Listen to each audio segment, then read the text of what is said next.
Hi guys, and welcome to this first session of my new series in which I'm going to explain the new Cloudy Dynamic Support and Resistance Indicator, which is now available in an early access version. You can, if you want, participate in the early access and get access to Cloudy Dynamic Support and Resistance for free.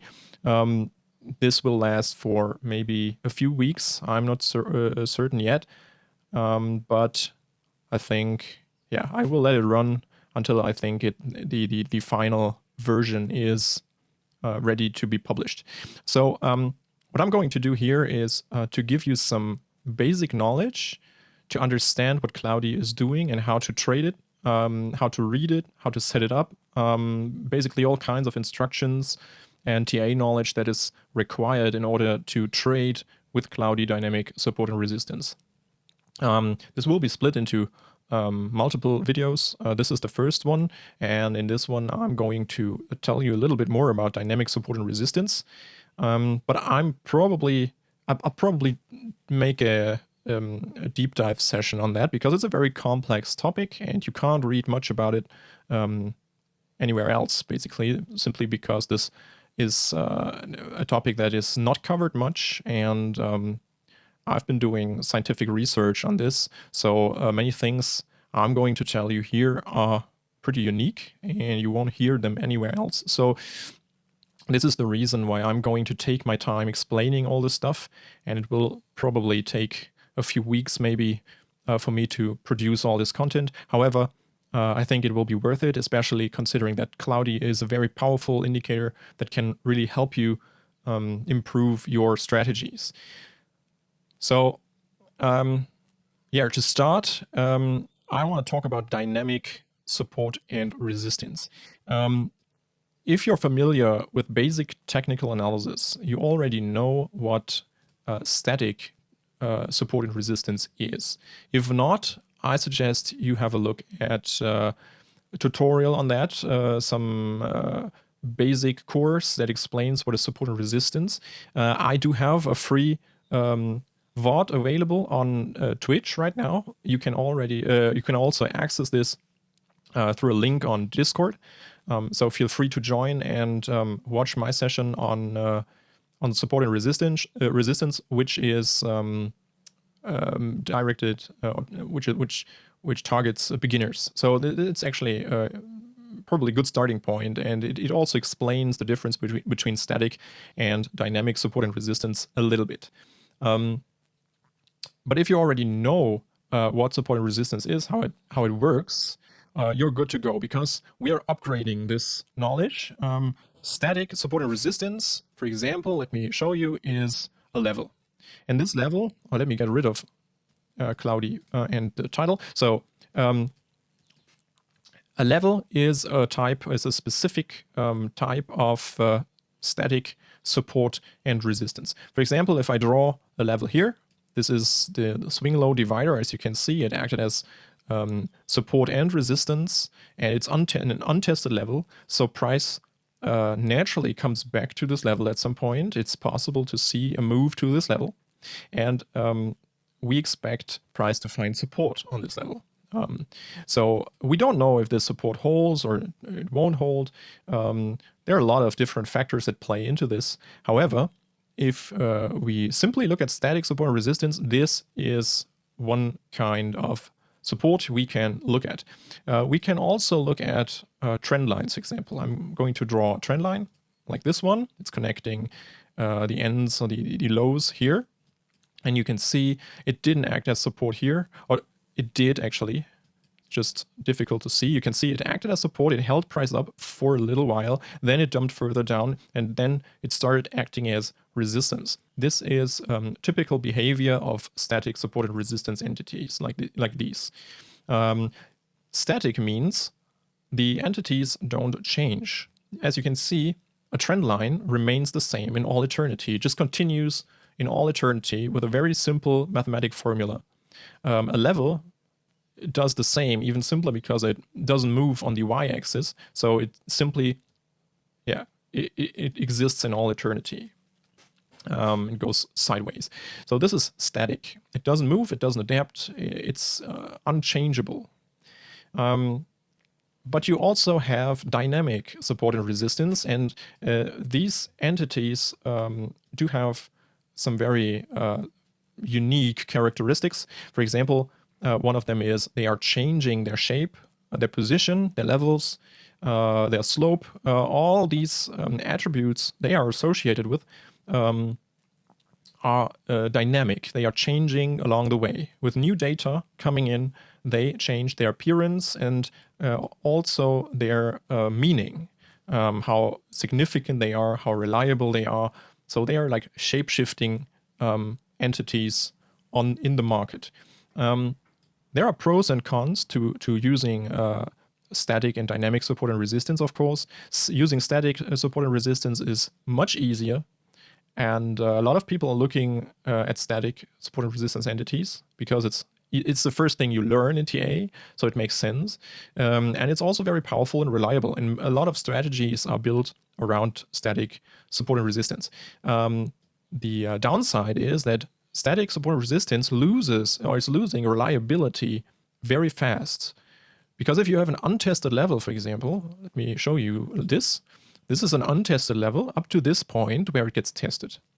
And now you can see that the next time price approaches this level, it actually goes through, it falls through this level without any kind of bounce. This is because this level loses reliability along the way, and an untested level is usually more reliable than a tested level, so it fails to hold price up here. Sure, it could have bounced and then dropped below.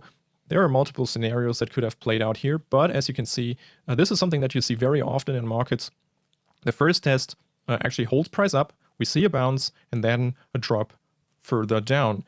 So this is one big downside to static support and resistance because of their static nature, they lose reliability the more price interacts with them. So let's look at trend lines.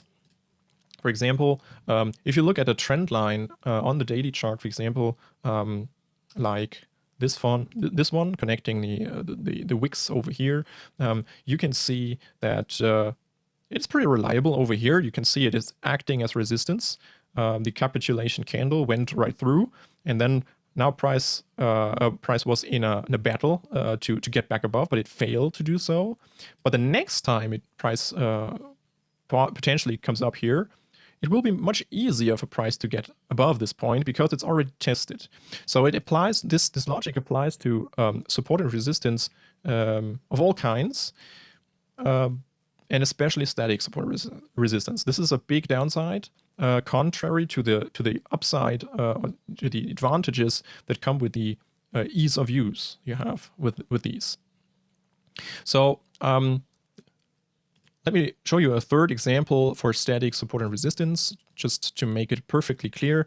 If you have FIB retracement levels, for example, like this, the same story. These are also static support and resistance entities, and they also lose reliability along the way. You have to renew your analysis. You have to do a new analysis all the time to keep them as fresh as possible and as reliable as possible. This is very characteristic for static support and resistance. Dynamic support and resistance, on the other hand, is more difficult to handle. You have to have some knowledge about what it is, how it works, what to look for. It takes more time to get into it, and maybe it could be too complex for some people. So I can perfectly understand when people say, hey, this is not for me, I keep it as simple as possible. It's perfectly fine. You can do it like that. However, if you want more reliability and if you want to get rid of the necessity to update your analysis all the time, you can resort to dynamic support and resistance because it is actually adapting itself to market circumstances. So to changing circumstances. In some cases, you will see that volatility is increasing. Like in this case, we have some kind of grinding market over here with a sharp sell-offs, and then we have we have a phase of very strong volatility. In this case, dynamic support and resistance is adapting itself to match the market conditions and to tell you where support and resistance can be expected. Static support and resistance doesn't do this because if you do your analysis up here, you draw levels and trend lines and fib levels and whatever, and price leaves this area and goes back down here, you have to reanalyze. You have to do all the stuff you did up there again down here, and this might consume your time. You might not be able to react properly to the changes because they are so fast, so unexpected maybe even. So this is a perfect case why you would want to look at support and dynamic support and resistance even more in these cases, in cases like this.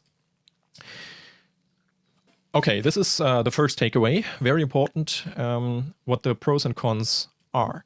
Now on to giving you some examples on dynamic support and resistance. Let's start with a moving average. I will take the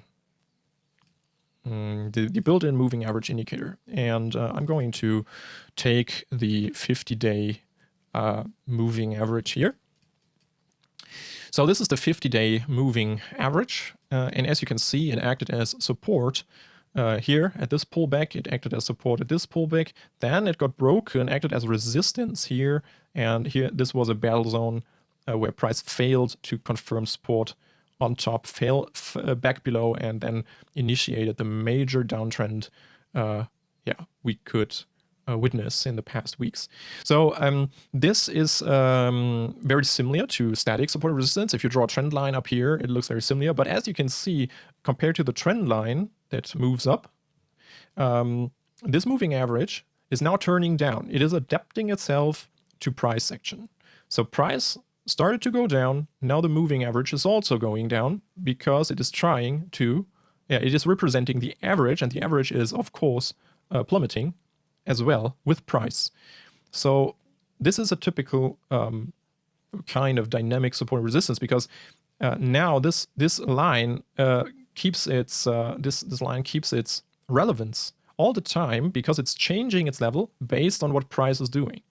It's not like, yes, it could get tested multiple times, but that's not relevant anymore because this is dynamic. It is changing, and the confluence you find at the levels where this entity is at currently is a different one every time. If price would shoot up here, a skyrocket, like vertical move up here, it will meet with resistance at this swing low, or this low, and this moving average. But if it takes some time for price to get back up here, this moving average will be lower, and it will probably match different levels.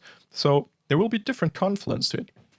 And this is why dynamic support and resistance remains reliable all the time. You don't have to change them because the 50-day moving average will always be the 50-day moving average. You don't change anything about the setting. It is an entity that is commonly being used, and it will always be reliable.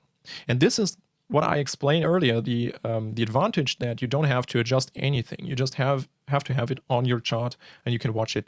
And this is very convenient for us as traders to use dynamic support and resistance. Besides moving averages, there are other tools you can use. The most commonly, the most powerful tool is the Bollinger Band tool. If you don't know what Bollinger Bands are, I suggest you read about them, because my Cloudy indicator is also based on Bollinger Bands. To me, they represent the core element of the market, the core technical element of the market. I think all price action can be described with Bollinger Bands. Basically, all you need to have is this indicator, and you can explain all the price action there is. This is simply because the markets operate on mathematics and statistics, and Bollinger Bands are representation of statistics, and they actually, because of their dynamic nature, they always give you accurate price channels, and they always give you information about accurate support and resistance zones. So if you know how to wield the ability to read Bollinger Bands and to apply Bollinger Bands properly, then you can do all kinds of stuff with it. You can do excellent analysis. And Cloudy is making use of this concept. Very, very important. So, for example, you can see these Bollinger Bands are rather volatile. They are changing their position frequently. This is because they don't take in much information. They follow a length of 20 days at this moment. and they show you standard deviations around the simple moving average, which is running through in the middle. And they're showing you the Bollinger Bands themselves are the standard deviation bands outside based on the simple moving average that represent the channel for price to trade in. And it is being said that most candle closes, the vast majority of candle closes, are within Bollinger Bands. So if price goes beyond to the upside, for example, breaks the upper band, there is a higher likeliness of price coming back down. If it breaks the bands to the downside, there's a higher probability to get back into the range. So this is all based on statistics, and it works very well. However, this is just the standard method to apply Bollinger Bands, and there's much, much, much more to them. And I've been doing research for 4 entire years, 4 whole years that I've been working with Bollinger Bands and all kinds of stuff and developing my own Bollinger Bands and messing with the formulas and adding variables into the equation and coming up with Fibonacci stuff. This is very it's like a template you can use to come up with all sorts of analysis tools. So I just give you one example. If you have Bollinger Bands here with a length of 20, which is default, and if I just randomly increase the length by 10, by 10x, now it's 200, you will see that with 200 days of data, you will get a completely different picture. And at first, you're not sure how to use this, how to read this. It's not easy to read this properly. So you have to get a feeling for what it means to mess with the settings on Bollinger Bands, how they can be used to your advantage as a trader. In this case, you can see there is some confirmation that is acting as support and resistance. For example, it was resistance over here, support over here, support and resistance over here. But it's not crystal clear. There are some ambiguities. So yeah, this is something to actually find out how to improve this. And this is what I've been doing for years.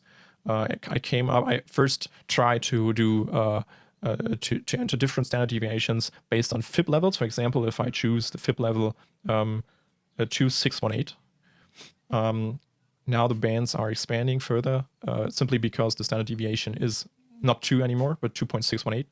And now you can see with a length of 200 and a standard deviation of 2618, the level is being respected a lot better, actually. As you can see, it's literally riding the bands, and it's finding exact resistance. So this is one of the big changes I've been implementing into Bollinger Bands, finding Fibonacci and length combinations that actually work well with the market and that represent the dynamic shift of sentiment and market participant behavior. So what we want to achieve is that Bollinger Bands tell us what is different in the market, and that they adapt fast enough to represent the supported resistance that we need to look at on the time frame that we are looking at. For example, on the 1 day, we are looking at high time frame supported resistance. So you have to find the settings that are most appropriate to represent the 1 day supported resistance. This is what I've been doing. It's been a lot of experimentation, trial and error. But I finally come up with a very, very good composition of low time frame, medium time frame, and high time frame Bollinger Bands, hundreds and thousands of them, that actually work very well with each other to explain how the market has changed and to represent current support and resistance confluence zones. And this is what the Cloudy indicator is.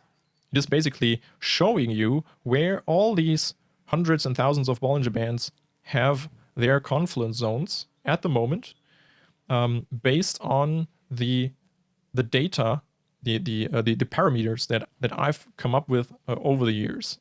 So there's a lot of knowledge put into this. When I go to the 30-minute charts, now I'm going to show you the Cloudy indicator. It takes a while to load because there's a lot of data being processed. Sometimes it even crashes simply because TradingView sometimes has issues to load it properly. There's a lot to do for the engine to compile this indicator. So here you can see the visual output of Cloudy. This is a heat map. A heat map is, you know what a heat map is? It represents, or it shows you where dynamic support and resistance confluence zones are. These lines you see here are not Bollinger Bands. They are the borders of areas that represent confluence zones. So Cloudy actually takes in a lot of data, it processes it, it finds areas of interest that are important, and then it evaluates which of these areas are important to us as traders and reliable at the moment. This is what Cloudy is doing. There's a lot of different steps involved, and now we can see Cloudy is giving us information on which zones are to watch in case we want to trade on the 30-minute time frame here. This is the fourth version of this indicator. The first I released, I didn't release any version, but I've been using versions 1 through 3 for more than 2.5 years now, or maybe even longer, 3 years. Yeah, Cloudy has been improving all this time, becoming more accurate, easier to read, yeah, and easier to set up. And now it has reached a maturity that I would consider appropriate to for first release version, for first version that I want to offer you to use, because it's not this difficult anymore to use. It's of course there are some things to learn how to set this up properly, but it has become significantly easier compared to the previous versions. So this is why I decided to publish this one and make it accessible for you to play around with and maybe even use it for trading, yeah, which is perfectly possible. As you can see, yeah, this there's a lot of meaning to the support and resistance that Cloudy is showing you, is mapping on the charts, but you have to find the best setup for your chart. So right now I'm looking at Bitcoin USDT 30 minutes. If you're looking at XRP on the daily, you will have to have completely different settings. Yeah, but this is how it works. You have to find good settings, and then Cloudy does the rest in all eternity, and you can use it to trade the markets very, very effectively, efficiently. In the next sessions, I'm going to explain how to read these clouds. This is the next step. The next video will be about how to read these clouds, how to read price action in these clouds, what to look for, what are the warning signs, what are the confirmation signs that we can try to long it, what are the confirmation signs how, that we can maybe enter short, where to take profits, how to combine Cloudy with your knowledge on price action and maybe even different indicators. You can combine it with all kinds of stuff. Very, very flexible. Yeah, this is what I'm going to do next. And the third step will be to show you how to set up, how to read all these settings. There's a lot to know about these settings, how they impact what Cloudy is showing you. Yeah, this might also take some time to explain. Yeah. Okay, this is it for now, and see you in the next video. By the way, don't forget you can access this for free at the moment. Just join our Discord, write me a direct message, tell me your TradingView username, and I will add you to the test group. It's completely free. You don't have to pay anything. And even if it's released, you will be able to look at a trial version. And at some point, yeah, when it's released, the final version of Cloudy will be available to tier 3 subs on Twitch and maybe through other channels. Yeah, this is how it will be done. You can also like and subscribe my content so it gets shared around. I would be very, very happy. I'm certainly happy for all the support I can get. Yeah. So with this said, see you next time. Bye-bye.